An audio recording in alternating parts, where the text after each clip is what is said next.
បាទសួស្តីបងប្អូនថ្ងៃនេះខ្ញុំមកបង្ហាញពី SK មួយគ្រឿងជាផលិតផលលេខ1ប្រចាំនៅប្រទេសកូរ៉េនោះគឺ SK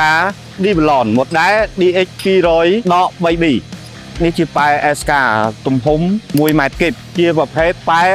HD វាធន់នឹងការកាយដីកាយថ្មបាទដៃដងរបស់វានឹងគឺជាប្រភេទដៃក្រាស់ដែលគេតា3ជាន់សម្រាប់ក្នុងការកាយដីឲ្យកាន់តែខ្លាំងដង SK នេះគឺយើងជីកជម្រៅរហូតទៅដល់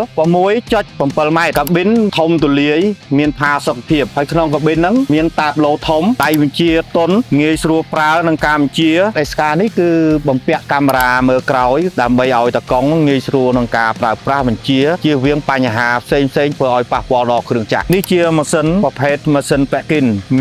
មានកម្លាំងសេះ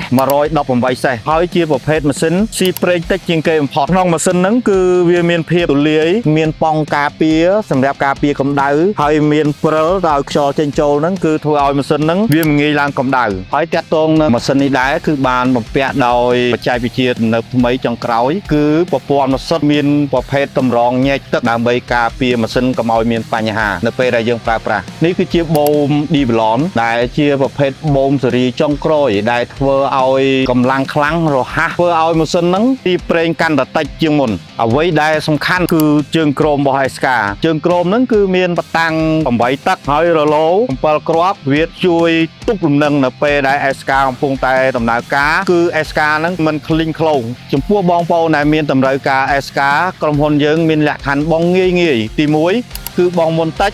បងប្រចាំខែតិចហើយបងបានរយៈពេលវែងដូច្នេះបងប្អូនអាចទំនាក់ទំនងតាម page ផ្លូវការឬលេខទូរស័ព្ទរបស់ក្រុមហ៊ុន